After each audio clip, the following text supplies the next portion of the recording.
Assalamualaikum warahmatullahi taala wabarakatuh. Selamat sejahtera. Tuan-tuan, tolong share, tolong like, tolong subscribe.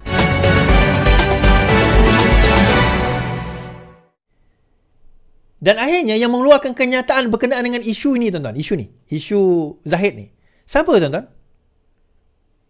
Siapa yang mengeluarkan kenyataan? Yang pertama, yang mengeluarkan kenyataan tak setuju. Tak setuju, siapa? Muda tak setuju. Dia kata, kita akan tarik sokongan, kerajaan tak dapat 23/3. Tak setuju. Dia kata tak setuju dengan perkara ini. Maka dia akan berkemungkinan besar akan menarik sokongan. Orang kedua yang kata tak setuju dengan kes Zahid ni, siapa, tuan-tuan? Tak lain tak bukan. Jeng, Latifah Koya.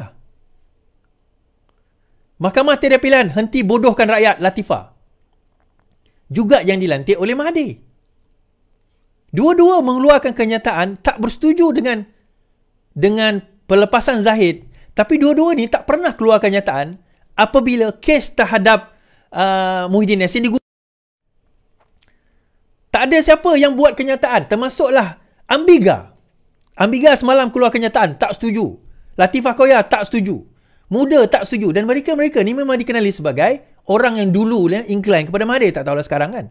Tak adalah, ini otak bodoh saya je lah buat konspirasi teori kan. Kenapa tiba-tiba muncul watak-watak ini bila Zahid dibebaskan, tapi bila Muhyiddin Yassin dibebaskan, watak-watak ini tidak ada.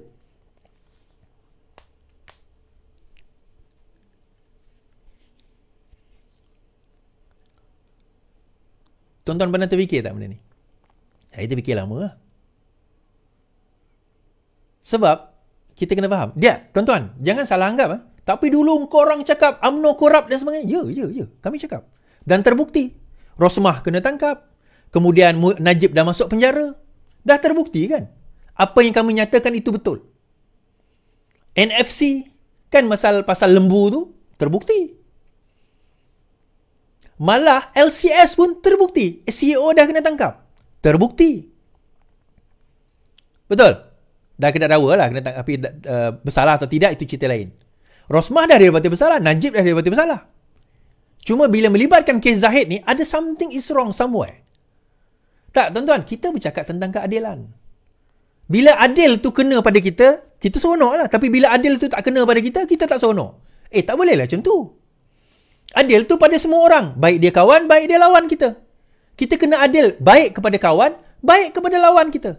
So, dalam benda yang saya sebutkan tadi, saya dah nyatakan bahawa ada defektif, ada perkara yang tak betul dalam pendakwaan itu. Bukan saya kata Zahid tidak bersalah atau bersalah. Kan? Bukan saya kata Zahid bersalah atau tidak bersalah. Saya tak kata demikian, itu keputusan mahkamah. Cuma saya kata there is something wrong. Yassin, dia keluarkan kenyataan. Muhyiddin persoal jika ada arahan lepaskan Zahid.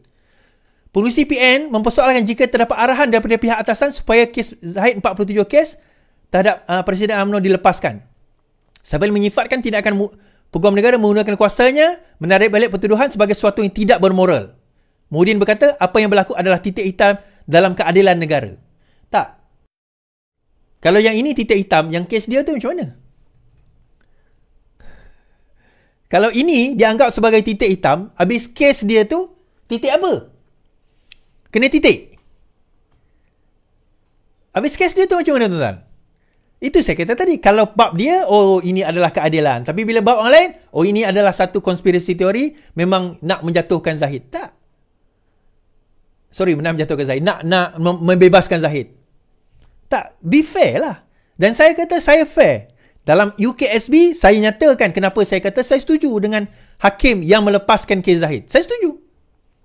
Dalam kes ini pun kata, saya setuju dalam kes ini dilepas tanpa dibebaskan. Saya tak setuju Muhyiddin Yassin dilepas dan dibebaskan. Yang tu saya tak setuju. Sepatutnya dia dilepas tanpa dibebaskan. Kena rayu dulu, kemudian amend.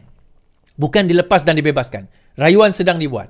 Adakah kes Zahid ni akan dirayu? Of course lah, dia akan dirayu lah. Tapi saya tak tahulah, saya dengar dah dirayu dah. Dah ada proses dalam rayuan. Dan pendakwa raya akan 11 alasan kepada pendakwaan, pasukan pendakwaan. 11 alasan.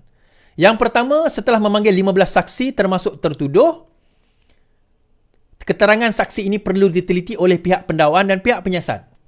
Kedua, Ahmad Zahid telah mengemukakan 2 representasi kepada Peguam Negara masing-masing 8 Disember dan 25 Januari. Lanjutan representasi tersebut, pihak SPRM pada 20 Januari memaklumkan kepada AGC bahawa ada perkara penting untuk siasatan lebih terperinci dilakukan. Ahmad Zahid sekali lagi mengemukakan 4 lagi representasi yang membangkitkan isu dan bukti baru yang sudah semestinya memerlukan SPRM untuk menyiasat perkara. Ada 4 lagi representasi membangkitkan isu dan bukti baru. Surat representasi itu turut menyentuh isu siasatan dilakukan sebelum, semasa dan selepas Ahmad Zahid dituduh di mahkamah. Maka ia dikatakan dibuat secara terburu-buru, cuai, peramatang dan tidak lengkap. Macam kes UKSB itu.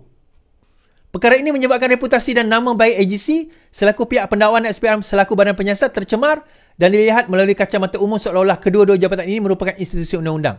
Bagi tidak menafikan hak ahli parlimen bahagian itu lebih penting, tiada salah laku di sisi undang-undang, pendakwaan percaya bahawa pertuduhan terhadap pengurusi BN perlu dihentikan buat masa ini.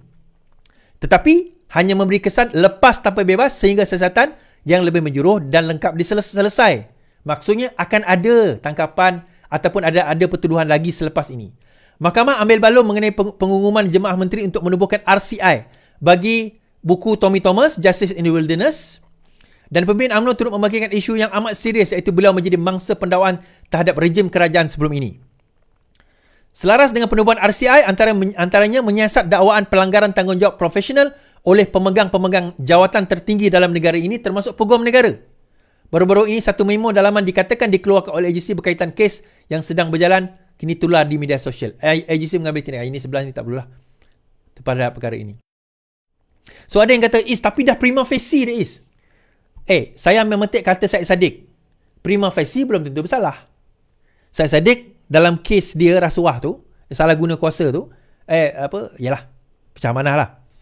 Dia ada prima facie kes itu. Belum tentu bersalah. Betul lah tu. Bila masuk pembelaan, belum tentu bersalah lagi. Tak putus hukum. Jadi diberhentikan sekitar kerana ada bukti-bukti baru yang dia orang siasat. Kes Muhyiddin tu dilepas dan dibebas. Yang tu kenapa tak ada siapa yang buat bising? Yang ni tak bebas tuan-tuan. Dilepas tanpa dibebaskan. Dia ada dua. DAA, discharge amounting to acquittal. Dilepas dan dibebas. Satu lagi, discharge not amounting to acquittal. Dilepas tanpa dibebaskan. Erti kata, kalau dia lepas ini, dia boleh kena dakwa balik. Dilepas tanpa bebas ni, tak boleh dakwa balik tuan-tuan. Di atas pertuduhan yang sama, tak boleh. Walaupun ada bukti baru, tak boleh.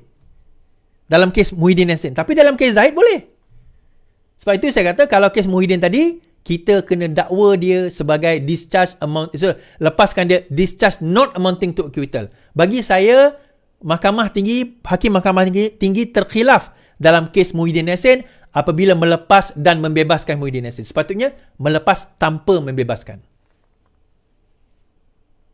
Melepas tanpa membebaskan perkara ini. Jadi tuan-tuan, kita fikir balik.